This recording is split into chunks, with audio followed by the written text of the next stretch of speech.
Hello friends, इस video में हम क्लास 9th का अलजेब्रा का जो फर्स्ट टॉपिक है सेट्स, हम उसके बारे में पढ़ने वाले हैं। ओके, तो फिर मैंने आपको पहले ही कह चुका हूँ कि जब भी हम कोई भी टॉपिक रहे, कोई किसी भी सब्जेक्ट का, तो सबसे पहले हमें उसका जो नाम है, उस नाम की मीनिंग क्या है, उसके ज़रिए हमें क्या मालूम होता है, इन सब चीज़ों के बारे में देखना है।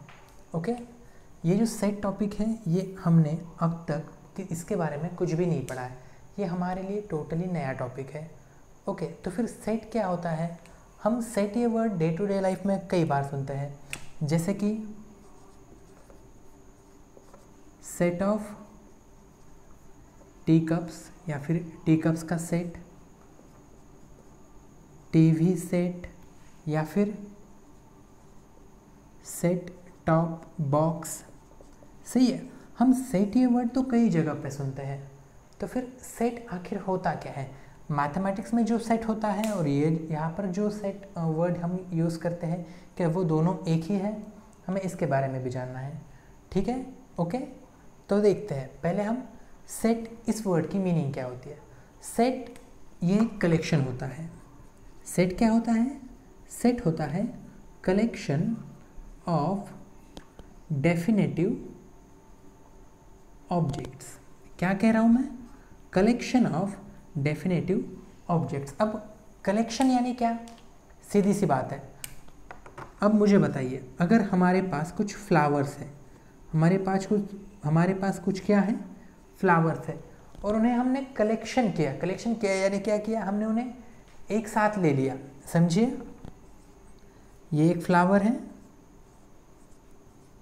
ओके, ऐसे ही और 2-3 फ्लावर हैं। ओके, तो फिर इन फ्लावर्स का जो कलेक्शन होता है, तो हम इसे क्या कहते हैं? बुके कहते हैं। हम इसे क्या कहते हैं? बुके कहते हैं। वो क्या हो गया? फ्लावर्स का कलेक्शन। ओके, फिर उसके बाद में अगर हम कीज़ लें, कीज़ यानी चाबियाँ, उनका जो बंच होता है, चाबियों का क्या होता है? बंच। मराठी में उसे क्या कहा जाता है? गुच्छा। जो पंछी होते हैं, जो बर्ड्स होते हैं, उनका क्या होता है? फ्लॉक। उनका क्या होता है? फ्लॉक। मैं आपको बताना क्या चाह रहा हूँ, मैं आपको यहाँ पर कलेक्शन ऑफ डेफिनेटिव ऑब्जेक्ट्स, ये बात समझाने की कोशिश कर रहा हूँ। कलेक्शन यानी क्या? एक से ज़्यादा चीज़, लेकिन कौन से? सेम टाइप की। ओके, जो फ्लावर्स है तो उसमें ज़्यादा से ज़्यादा फ्लावर्स ही होंगे या फिर सारे के सारे फ्लावर्स ही होंगे। बुके में, कीज़ में सिर्फ और सिर्फ चाबियाँ ही होंगी। फ्लॉक में सिर्फ और सिर्फ बर्ड्स ही होंगे। मतलब क्या? ये जो कलेक्शन है, कलेक्शन किन किन वर्ड से समझ में आ रहा है? Bouquet, bunch, flock. ओके, इनसे हमें क्या समझ में आ रहा है? कलेक्शन, ये वर्ड। तो फिर किस चीज़ का कलेक्शन? Definitive objects. क्या कहा हमने? Collection of definitive objects. अब ये डेफिनेटिव ऑब्जेक्ट्स ये क्या होता है? ओके, ये डेफिनेटिव ऑब्जेक्ट्स क्या होता है ये देखना। डेफिनेटिव ऑब्जेक्ट्स यानी क्या? ऐसी चीज़ें जो परफेक्टली डिफाइंड है। मतलब कैसे? मैंने कहा टी कप्स, मैंने क्या कहा? टी कप्स, उनका कलेक्शन, उसे क्या कहा जाएगा? सेट कहा जाएगा। सही है, मैंने कहा सेट है, लेकिन किस चीज़ का? टीवी का। उसे सेट क्यों कहते हैं? क्योंकि उसके अंदर बहुत सारे कंपोनेंट्स होते हैं, इसलिए वो क्या हो गया? TV set. Set top box, उसे सेट किया जाता है और उसमें भी बहुत सारे कंपोनेंट्स हैं। समझ में आ रहा है? कुछ डेफिनेटिव ऑब्जेक्ट्स है, तो फिर क्या वो ऑब्जेक्ट्स लिविंग नॉन लिविंग हो सकते हैं? हाँ, हो सकते हैं। फ्लावर्स, उन्हें प्लग करने के बाद, तोड़ने के बाद तो नॉन लिविंग हो जाते हैं, कीज नॉन लिविंग्स है। बर्ड्स वो लिविंग है। ओके, जो हमारी जब हम सेट के बारे में जानते हैं, जो हमने डे टू डे लाइफ में देखा है वो सेट, और हम जो मैथमेटिक्स में पढ़ेंगे वो सेट, क्या वो दोनों सेम है? हाँ, कंसेप्चुअली वो सेम है, लेकिन हम मैथमेटिक्स में जो सेट का यूज़ करने वाले हैं, वो सेट का यूज़ हम ऑब्जेक्ट्स को डिटरमाइन करने में और उन्हें अलग अलग तरीके से डिफ्रेंशिएट करने के लिए यूज़ करने वाले हैं। कैसे? देखते हैं।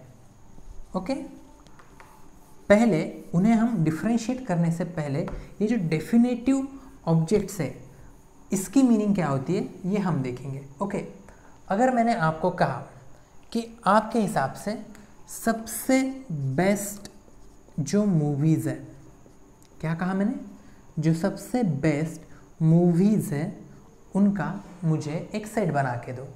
क्या कहा, जो सबसे बेस्ट मूवीज़ है उनका एक सेट बना के दो।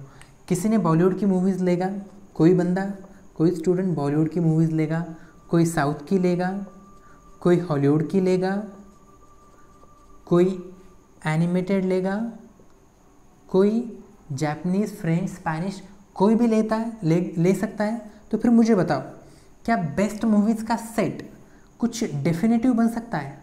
देखिए, डेफिनेटिव यानी क्या, डेफिनेटिव यानी ऐसी चीज़ जो कोई भी आए, मैं रहूँ, आप रहूँ या फिर कोई और थर्ड पर्सन रहे, उसने वो देखने के बाद बोलना हाँ नहीं ये ऐसा ही है। अगर मैंने यहाँ पर ये सिंबल निकाला तो इसे सब के सब एक ही बोलेंगे, कहेंगे कि ये एक का सिंबल है, एक नंबर दर्शाता है, तो क्या वो डेफिनेटिव है? हाँ, वो डेफिनेटिव है। तो सेम उसी तरीके से हम बेस्ट मूवीज़ का कलेक्शन बना सकते हैं? बिल्कुल नहीं। क्यों? क्योंकि वो रिलेटिव बात है। वो क्या है? रिलेटिव या फिर सब्जेक्टिव। अब ये रिलेटिव और सब्जेक्टिव यानी क्या? देखिए, रिलेटिव यानी हर किसी के अपने रिलेशन से, अपने पॉइंट ऑफ व्यू से। पॉइंट ऑफ व्यू यानी क्या? पॉइंट ऑफ व्यू यानी अपने देखने का नज़रिया। कोई ऐसा बंदा होगा जिसे कॉमेडी मूवीज़ पसंद आती है, तो उसके हिसाब से क्या, उसके हिसाब से कॉमेडी मूवीज़ बेस्ट है। कोई बंदा है जिसे हॉरर मूवीज़ पसंद आती है, कोई बंदा है जिसे रोमांटिक मूवीज़ पसंद आती है। जितने भी मूवीज़ में जेनर है, हर एक को अलग अलग जेनर पसंद आएगा, तो क्या हम उसका कलेक्शन बना सकते हैं? बिल्कुल नहीं। लेकिन अगर मैंने आपको कहा, आपको जो इंग्लिश के वोवेल्स है, क्या कहा मैंने, जो इंग्लिश के वोवेल्स है उनका कलेक्शन बनाना है, तो क्या आप ये कलेक्शन बना सकते हैं? हाँ बिल्कुल बना सकते हैं। उस कलेक्शन में क्या क्या आएगा? उस कलेक्शन में आएगा ए, ई, आई, ओ और यू। कौन से लेटर्स आए? ए, ई, आई, ओ, यू। मुझे बताइए, क्या ये कलेक्शन अगर मैंने लिखा तो ए, ई, आई, ओ, यू आएगा? बिल्कुल, ज़रूर। और अगर इसे आप लिखोगे तो क्या ए, ई, आई, ओ, यू ही आएगा? हाँ, 100%। तो फिर देखिए, ये डेफिनेटिव ऑब्जेक्ट्स हो गए। उन्हें मैं लिखूँ, आप लिखो या कोई भी लिखे, क्या ये डेफिनेटिव हो गए? सही है। सेम उसी तरीके से मुझे बताइए, अगर मैंने आपको कहा आपको नेचुरल नंबर्स का सेट बनाना है। किसका सेट बनाना है? नेचुरल नंबर्स का। कहाँ से कहाँ तक? मैंने कहा आपको नेचुरल नंबर्स का सेट बनाना है अप टू 15, मतलब 15 तक जितने नेचुरल नंबर्स है उनका आपको एक सेट बनाना है। क्या बना पाओगे? हाँ बिल्कुल। 1, 2, 3, 4, 5, 6, 7, 8, 9, 10, 11, 12, 13, 14 और 15। ओके, समझ में आया? ये मैं लिखूँ, आप लिखो, कोई भी लिखे, क्या ये डेफिनेटिव है? ये डेफिनेटिव है, ये बदलेगा नहीं। और जो कलेक्शन होगा, जो डेफिनेटिव होगा, उस कलेक्शन को हम क्या कहते हैं? सेट कहते हैं। उस कलेक्शन को हम क्या कहते हैं? सेट कहते हैं। ओके, ये बात पक्का समझ में आई? सेट क्या है? सेट कलेक्शन है। लेकिन किस चीज़ का कलेक्शन है? हम किसी भी चीज़ के कलेक्शन को कह सकते हैं क्या डेफिनेट सेट कह सकते हैं क्या? बिल्कुल नहीं। जब तक वो डेफिनेटिव ऑब्जेक्ट्स नहीं होंगे उसमें, जो हर एक के लिए वही होंगे, तब तक हम उसे सेट नहीं कह पाएंगे। ओके, देखिए, हमारे बुक में हमें कुछ एग्जाम्पल्स दिए गए हैं। आप मुझे बताइए कि क्या वो सेट है या नहीं। Okay, first of all, days of week. क्या डेज ऑफ वीक? मुझे बताइए, क्या ये सेट है? एक बार सोचना कि डेज ऑफ वीक का जवाब हर किसी का सेम आएगा। हाँ बिल्कुल। कौन से? Monday, Tuesday, Wednesday, Thursday, Friday, Saturday और संडे, ये साथ ही आएंगे। ओके, उनके नाम नहीं लिख रहा हूँ मैं, पता है सबको। ओके, डेज ऑफ वीक सबके लिए साथ ही आएंगे। ओके, तो फिर क्या ये डेफिनेटिव हो गया? हाँ, ये डेफिनेटिव हो गया। ओके, ये डेफिनेटिव हो गया। तो फिर कलेक्शन ऑफ डेफिनेटिव ऑब्जेक्ट वो क्या होता है? सेट होता है। तो फिर डेज ऑफ वीक सेट है। हाँ बिल्कुल। ओके, सेकंड, उसके बाद हमें कहा गया है मंथ्स इन द ईयर। उसके बाद हमें क्या कहा गया है? Months in the year. सही है। तो फिर क्या ये डेफिनेटिव है? हाँ डेफिनेटिव है। सबके लिए हर साल में 12 ही महीने होंगे। सही है, जो सबको पता है, जनवरी से लेकर दिसंबर तक। ओके, तो फिर क्या ये सेट बनेगा? हाँ बिल्कुल, 100% ये भी सेट बनेगा। फिर इसके बाद थर्ड हमें दिया गया है brave children in the class. क्या दिया गया है? Brave children in the class. मतलब हमारे क्लास में जो भी ऐसे बच्चे हैं जो ब्रेव है, ब्रेव यानी हिम्मत वाले। ओके, अब देखिए, मैंने कहा brave children in the class. अब मुझे बताइए, मैं ऐसा सोचूंगा मेरे लिए ब्रेव चिल्ड्रन कौन सा होगा?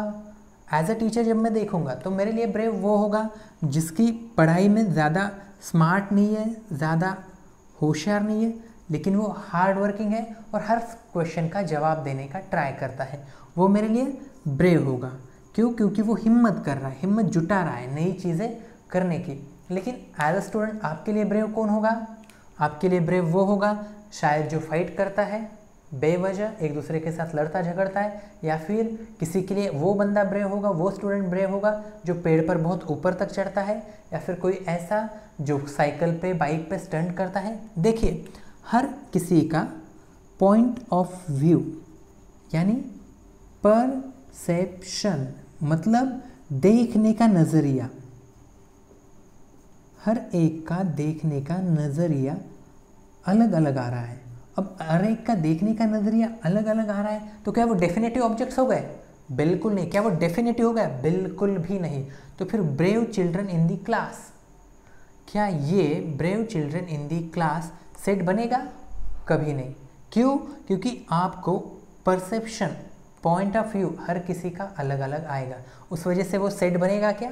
कभी नहीं। ओके, नेक्स्ट, उसके बाद है, देखिए इसके साथ ही हमें अगर ऐसे इस तरीके से पूछा गया collection of happy students in the class, या फिर collection of sad students in the class, अगर हमें इस तरीके से पूछा है तो इसका जवाब क्या आएगा? क्या वो सेट बनेंगे? कभी नहीं। क्योंकि हर एक का खुश होने का, दुखी होने का, हर एक का नज़रिया उसकी तरफ देखने का अलग है। कोई ये सोचेगा कि अरे नहीं वो बहुत अमीर है तो वो खुशी होगा, या फिर वो बहुत गरीब है तो वो खुशी होगा, इसके पास 2 बाइक्स है तो वो खुश है, जिसके पास बाइक ही नहीं है तो ये खुश नहीं है। देखिए, वो हर एक के परसेप्शन के हिसाब से वो बदल रहा है। इस वजह से हम उस सेट को, उन कलेक्शन को सेट कह सकते हैं क्या? बिल्कुल भी नहीं। सेट में हमें डेफिनेटिव ऑब्जेक्ट्स चाहिए जो हर किसी के लिए सेम रहे। अब हमें कहा गया फोर्थ, फर्स्ट 10 काउंटिंग नंबर्स। हमें क्या कहा गया? First 10 counting numbers. तो फिर मुझे बताइए, क्या ये डेफिनेटिव है? क्या ये डेफिनेटिव है? आपको लगता है ये डेफिनेटिव है? वेरी गुड, ये डेफिनेटिव है। कैसे? क्योंकि देखिए, क्या है first 10 counting numbers? Counting numbers यानी नेचुरल नंबर्स। कौन से कहाँ से स्टार्ट होते हैं? 0 या 1 से? वेरी गुड, 1 से। 1 2 3 4 5 6 7 8 9 और 10।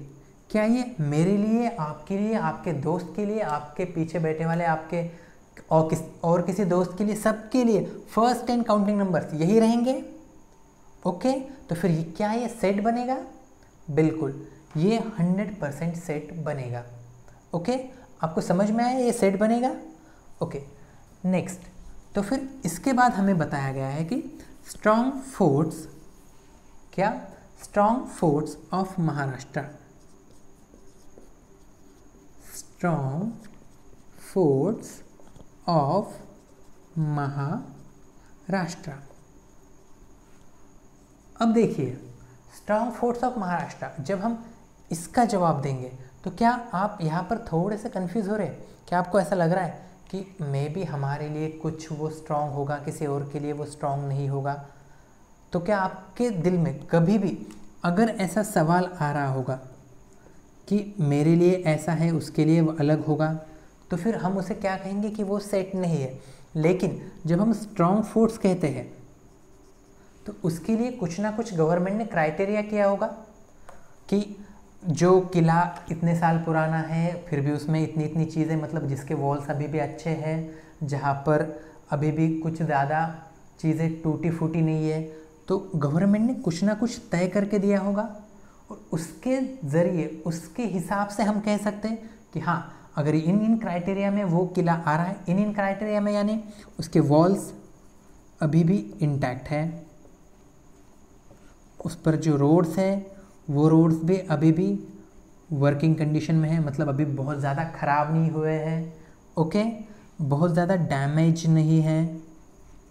तो फिर ऐसा कुछ ना कुछ गवर्नमेंट्स के क्राइटेरिया होंगे, अगर उन क्राइटेरिया को वो फॉलो करेगा तो वो स्ट्रॉन्ग फोर्ट होगा हर किसी के लिए, ओके, वो स्ट्रॉन्ग फोर्ट होगा हर किसी के लिए। लेकिन अगर ऐसा गवर्नमेंट ने कुछ नहीं किया है, ऐसा गवर्नमेंट ने कुछ नहीं किया है, तो फिर स्ट्रॉन्ग फोर्स ऑफ महाराष्ट्र ये डेफिनेटिव होगा क्या? नहीं होगा। लेकिन गवर्नमेंट ने इस तरीके से कुछ ना कुछ क्राइटेरिया किया होगा, उस वजह से ये आएगा सेट में। ये क्या होगा? सेट में। ये कलेक्शन किस चीज़ में आएगा? सेट में। Okay, getting my point? Okay, उसके बाद 6 नंबर पे हमारे पास आता है, 6 नंबर पे हमारे पास आता है planets in our solar system. क्या आता है? Planets in our solar system. मुझे बताइए, क्या हमारे सोलर सिस्टम में जितने प्लैनेट्स हैं वो सब के सब कांस्टेंट होंगे या हर किसी के लिए प्लैनेट्स अलग अलग होंगे? हर किसी के लिए प्लैनेट्स सेम ही होंगे, पता है ना? My very efficient mother just serve us nuts. पता है ना ये नेमोनिक्स, जिसके ज़रिए हम प्लैनेट्स को याद रखते हैं। ओके, अगर नहीं पता होंगी तो हम 5th के जो हिस्ट्री का फर्स्ट टॉपिक है, सॉरी जो 5th का साइंस का फर्स्ट टॉपिक है, उसमें ये दिया गया है। ओके, कितने प्लैनेट्स है अपने सोलर सिस्टम में? 1 2 3 4 5 6 7 एंड 8। कितने प्लैनेट्स है? 8 प्लैनेट्स है। समझ में आया? सबके लिए 8 ही होंगे, तो क्या वो सेट बनेगा? हाँ, वो 100% डेफिनेटली वो सेट बनेगा। ओके, अब इसके बाद हमें देखना है सेट्स को एग्जैक्टली किस तरीके से लिखा जाता है, सेट्स क्या होते हैं, ओके, उनमें हम दर्शाते कैसे हैं, इन सब चीज़ों पे हमें गौर करना है। ओके, सो देखिए, तो पहले तो हमें ये याद रखना है कि सेट एक तो कलेक्शन है और वो डेफिनेटिव ऑब्जेक्ट्स का बनेगा। अगर मैंने आपको कहा, आपको मैथमेटिक्स, क्या कहा मैंने? मैथमेटिक्स इस वर्ड के अंदर के लेटर का आपको सेट बनाना है। मैंने क्या कहा? मैथमेटिक्स इस वर्ड के अंदर के लेटर्स का आपको सेट बनाना है। तो मुझे बताइए, इसमें आपको कौन से लेटर्स दिख रहे हैं? क्या हर किसी को M दिख रहा है, A दिख रहा है, T दिख रहा है, H दिख रहा है, E दिख रहा है, C दिख रहा है, S दिख रहा है? ओके, अब देखिए, यहाँ पर T है, यहाँ पर फिर से T का रिपीटेशन हुआ है, यहाँ पर M है, यहाँ पर M का रिपीटेशन हुआ है। ओके, हमने I नहीं लिखा है, सॉरी।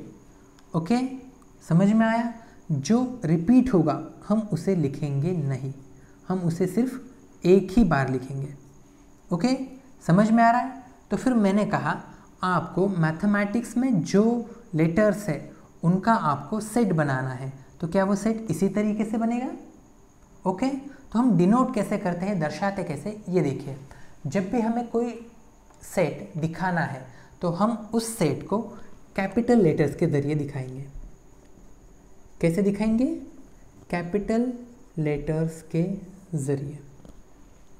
अब देखिए, मैंने आपको कहा जो A है, मैंने लिखा A is the set of letters of word mathematics.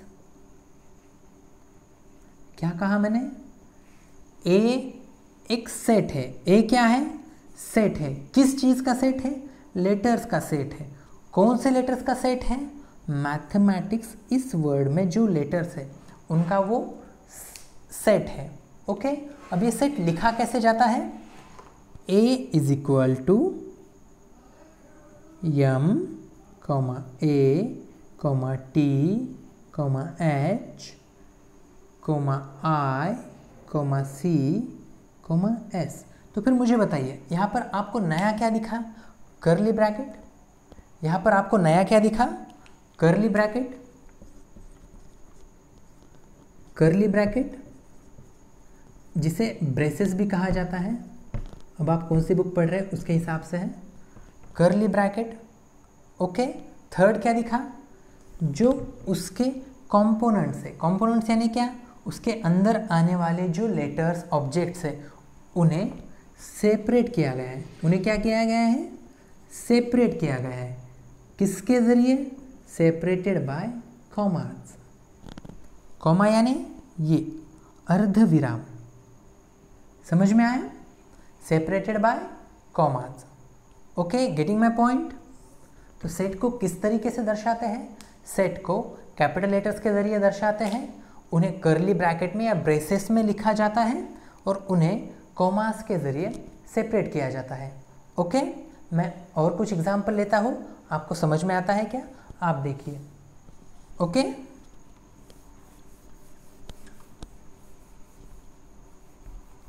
अब देखिए, मैंने आपको कहा M इज द, क्या कहा मैंने? M is the set of even numbers up to 10। मैंने क्या कहा? M एक सेट है। M एक क्या है? सेट है। किस चीज़ का? इवन नंबर्स का। 10 तक के इवन नंबर्स का M एक सेट है। तो हम उसे कैसे लिखेंगे? M इज इक्वल टू, देखिए capital letter M is equal to, फिर निकालेंगे हम कर्ली ब्रैकेट और फिर हमें मालूम होना चाहिए कि 10 तक कौन से इवन नंबर्स हैं। हमें पता है 2 है, 4 है, 6 है और 8 है। तो फिर हम उसे लिखेंगे 2, 4, 6, 8। ओके, और फिर कर्ली ब्रैकेट क्लोज। ओके, आपको समझ में आया? हम इस तरीके से लिख सकते हैं। क्या हमने उसमें कैपिटल लेटर्स के जरिए सेट को दिखाया? हाँ। क्या हमने कर्ली ब्रैकेट्स लिए? हाँ। क्या हमने उन्हें कॉमास के जरिए सेपरेट किया? हाँ। क्या हमने वहाँ पर किसी चीज़ का रिपीटेशन किया? नहीं। हम जनरली किसी भी लेटर्स को या फिर किसी भी कंपोनेंट को, एलिमेंट को रिपीट नहीं करते हैं। क्या हमें और एक एग्जाम्पल लेना चाहिए? ओके, हम और एक एग्जाम्पल लेते हैं।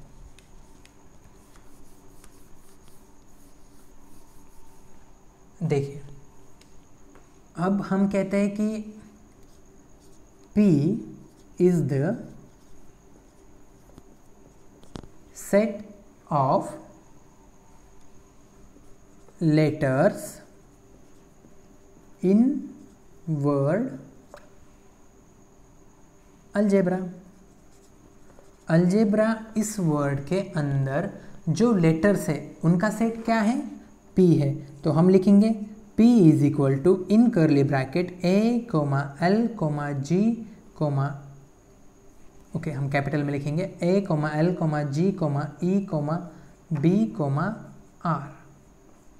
ओके, इसमें सिर्फ A का रिपीटेशन हुआ है, इसलिए हमने A फिर भी एक ही बार लिखा। क्या ये आपको 100% समझ में आया?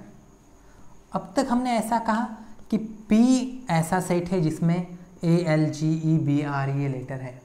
ओके, अगर मुझे ऐसा कहना है कि A P का कंपोनेंट है, ओके, या फिर A P इस सेट में आता है, तो हम उसे कैसे लिखेंगे ये देखते हैं। यहाँ तक आपको पक्का समझ में आया कि हम किस तरीके से सेट को कहते हैं, उसे दिखाते हैं और उसे लिखते हैं।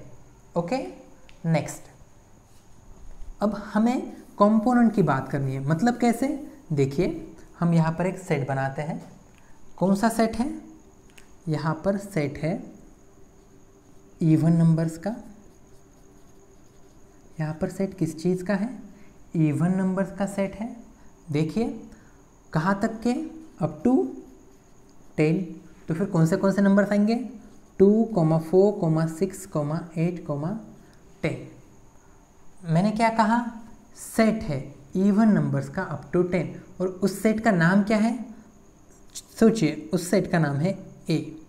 उस सेट का नाम क्या है, ए। तो फिर हमें कहना है 2 ए में आता है, 4 ए में आता है, 6 ए में आता है, 8 ए में आता है और 10 भी ए में आता है। वो उसमें आता है, इसके लिए हम इंग्लिश में क्या वर्ड यूज़ करेंगे, बिलोंग्स टू। बिलोंग्स टू मतलब ये किसका है, तो ये 10 ए का है, 8 ए का है, 6 ए का है, 4 ए का है, 2 ए का है। इसके लिए हम इंग्लिश में वर्ड क्या यूज़ करेंगे, बिलोंग्स टू। और हम उसे सेट टॉपिक में इस सिंबल के ज़रिए दिखाएंगे। हम उसे किस सिंबल के ज़रिए दिखाएंगे, इस सिंबल के ज़रिए। ओके, तो फिर मैं कहूँगा 2 ये वाला सिंबल और ए। तो इसकी मीनिंग आप मुझे पढ़ के बताओ। तो इसकी मीनिंग क्या है, 2 बिलोंग्स टू ए। इसकी मीनिंग क्या है, 2 बिलोंग्स टू ए। पक्का समझ में आया, ओके, वेरी गुड। अब हम इसका और एक एग्जाम्पल लेते हैं। हम इसका क्या करते हैं, और एक एग्जाम्पल लेते हैं, तो आपको चीज़ें और ज़्यादा आसानी से